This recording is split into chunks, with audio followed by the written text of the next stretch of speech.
massage. It was Wilbur Hot Springs. Has anybody heard of Wilbur Hot Springs? Anyway, it's an old inn, probably built at the turn of the 19th or 20th century. And the massage took place in the third floor dormer room.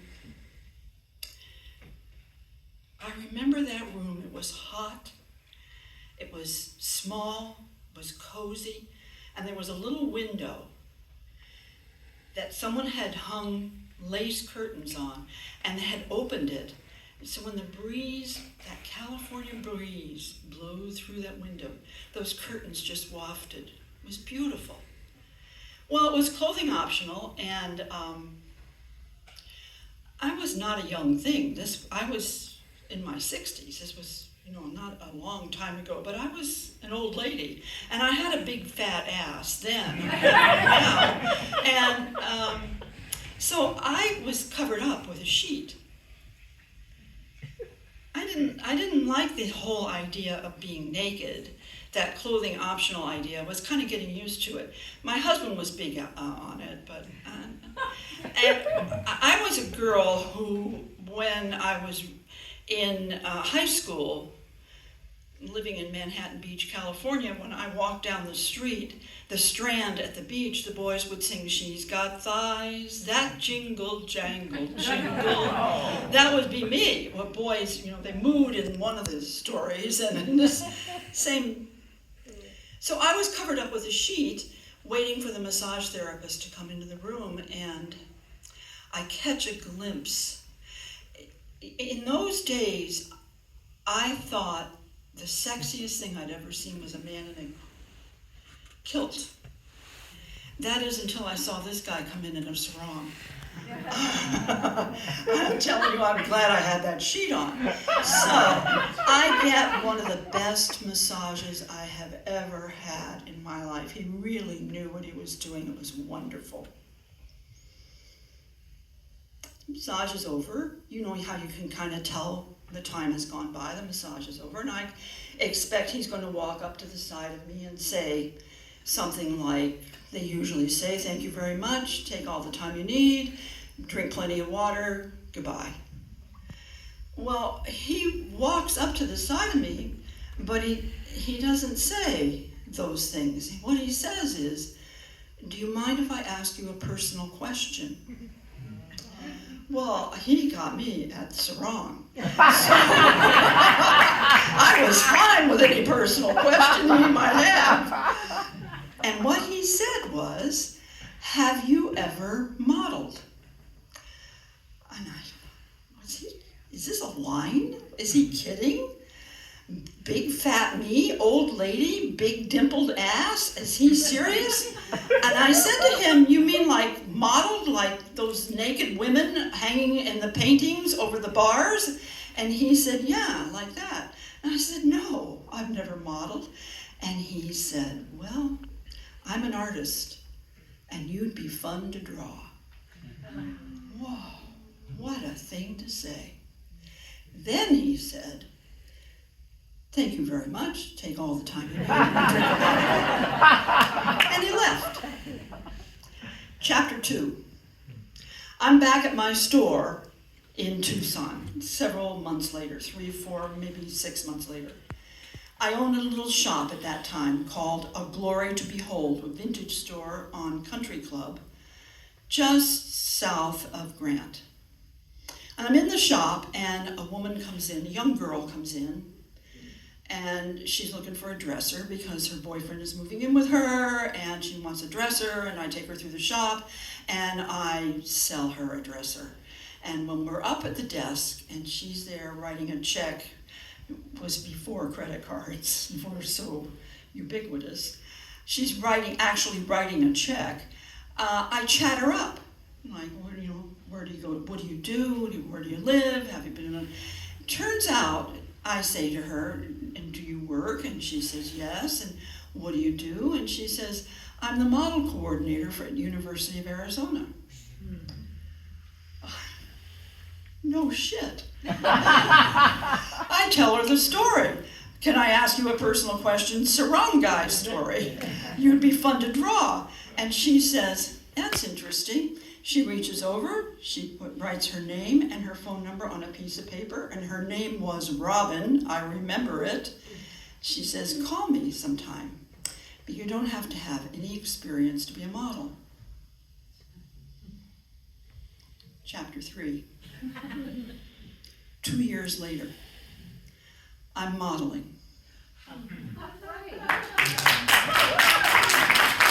I'm the world's oldest model. I have a big fat ass.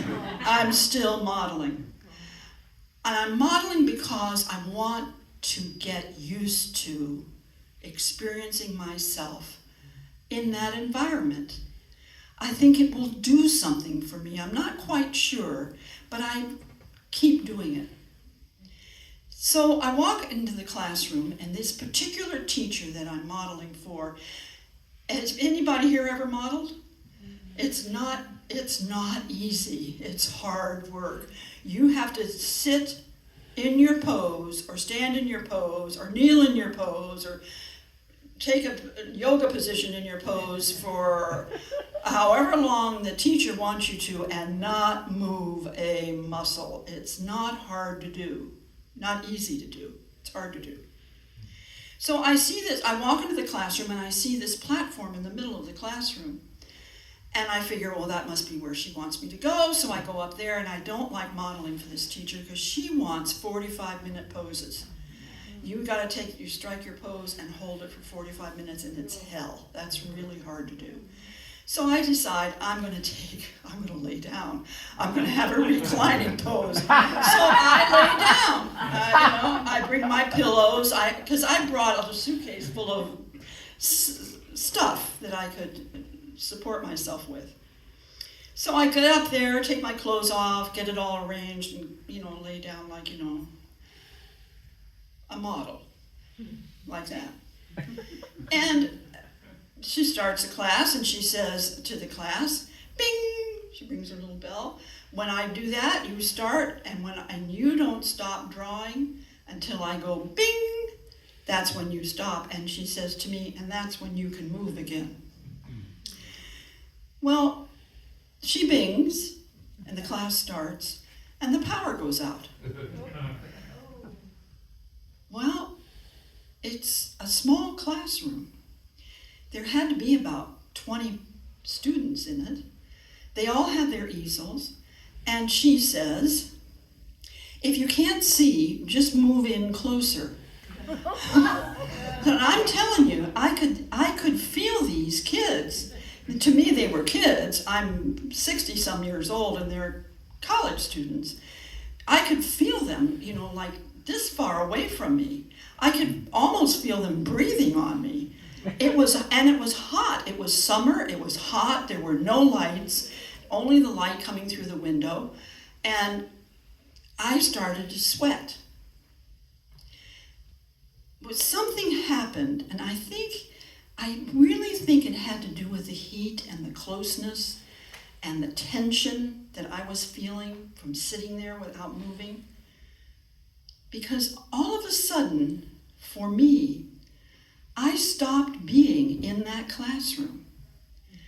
I was somewhere else. I was in a forest.